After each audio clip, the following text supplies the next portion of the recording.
अरे कपड़े धूप में किससे पूछकर सुखा रहे हो? तुम्हारे बाप की धूप है क्या? धूप चोर कहीं के, शर्म नहीं आती? गरीब मुल्क को नुकसान पहुंचा रहे हो, हुकूमत को लूट रहे हो। अरे साहब, पूरी दुनिया के लोग कपड़े धूप पर ही सुखाते हैं, इसमें चोरी कैसी? जल्दी से अपने कपड़े उतारो। क्यों साहब, मुझे बगैर कपड़ों के देखना चाहते हो? अरे जो तार पर सुखाने के लिए लटकाए हुए हैं वो उतारो, अगर नहीं तो खर्चा पानी दो और अपनी जान छुड़ाओ। तुम्हें तो मैंने धूप चोरी करते हुए रंगे हाथों पकड़ लिया है। अगर जेल में डाल दिया ना तो सड़ते रहोगे पूरी उम्र, तुम्हारी लाश निकलेगी वहां से। धूप चोर कहीं के। अरे साहब, चोरी कैसी? अरे धूप पर हुकूमत ने टैक्स लगा दिया है, अब धूप पर कपड़े सुखाने का बिल आएगा। हाँ, लेकिन साहब हमने तो सुना है कि हुकूमत ने सोलर सिस्टम पर टैक्स लगाया है। अरे सोलर सिस्टम क्या पानी पर चलता है? नहीं साहब, सोलर सिस्टम तो धूप पर ही चलता है। तो टैक्स किस पर लगा? साहब सोलर सिस्टम पर। अरे धूप पर लगा ना, मुझे पागल समझ रखा है क्या? धूप चोर कहीं के। धूप को सरकार ने अपनी तहवील में ले लिया है, खबरदार जो मुफ्त में धूप इस्तेमाल की। अब सोच क्या रहे हो? उतारो कपड़े। साहब मैं सोच ये रहा हूँ कि कैसे कैसे टैक्स लगा रही है हुकूमत हम आवाम पर।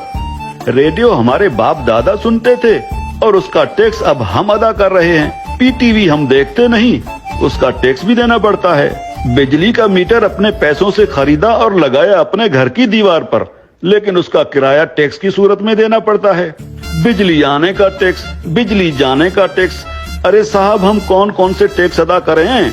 और जो IMF का कर्जा लेकर खा गए हो वो कर्जा कौन उतारेगा? अभी तो सांस लेने पर भी टैक्स लगेगा। मुफ्त में ऑक्सीजन गैस इस्तेमाल कर रहे हो, अपने बाप का माल समझ रखा है क्या?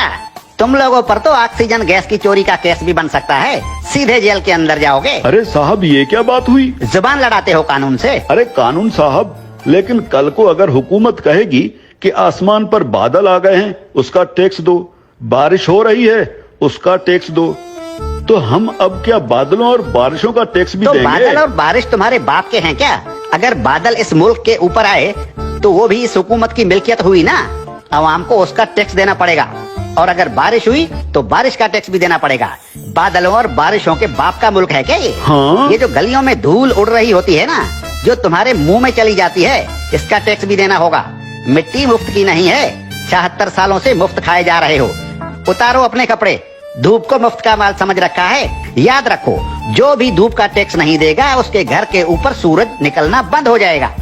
और हाँ, ये जो बिजली की तारों पर परिंदे बैठते हैं ना, उन्हें भी बता दो कि बिजली के तारों पर अगर बैठे तो उसका टैक्स देना होगा। सरकार परिंदों को बिजली के तारों पर बैठने का बिल भेजेगी। हाँ? टट्टी करने कितने बार जाते हो? बस एक बार जाता हूँ, और अगर पेट खराब हो तो कभी कभी 3-4 बार भी जाना पड़ता है। अपना पेट किसी अच्छे मिस्त्री से बनवा लो। अगर दिन में टट्टी एक बार से ज्यादा आई तो उस पर भी टैक्स लगेगा। हाँ, एक बार टट्टी करने पर पेशाब मुफ्त कर सकते। ठीक है कानून साहब, लेकिन पाद और फूसी का भी बता दीजिए। पाद और फूसी गिन गिन के मारा करो, अगर मिकदार ज्यादा हुई तो टैक्स लगेगा। धूप चोर कहीं के, तुम जैसे लोगों ने मुल्क को लूट लूट कर भिखारी बना दिया है। अब ये मुल्क मजीद नुकसान बर्दाश्त नहीं कर सकता। हर चीज को अपने बाप का माल समझ रखा है। अब कानून हरकत में आ गया है, अब ऐसा नहीं चलेगा। हाँ? देखो, मुर्दा लोगों के डेथ सर्टिफिकेट बिल्कुल मुफ्त बनवा सकते हो। और क्या करे हुकूमत इस आवाम के लिए? देखो हुकूमत को कितनी फिक्र है इस आवाम की। अरे हुक्मरान मुल्क की सड़कें बंद करवा कर 100 बड़ी और दुनिया की महंगी तरीन गाड़ियों की कतारें बनाकर दिन रात मगरिब से मशरिक और शुमाल से जुनूब के चक्कर लगा रहे होते हैं। किसके लिए? आप आवाम के लिए। तंदूर पर रोटियां लगवा रहे हैं। इतनी फिक्र है हुकूमत को इस आवाम की। इस हुकूमत के किस किस भलाई से मुंह फेरोगे साले धूप चोरो?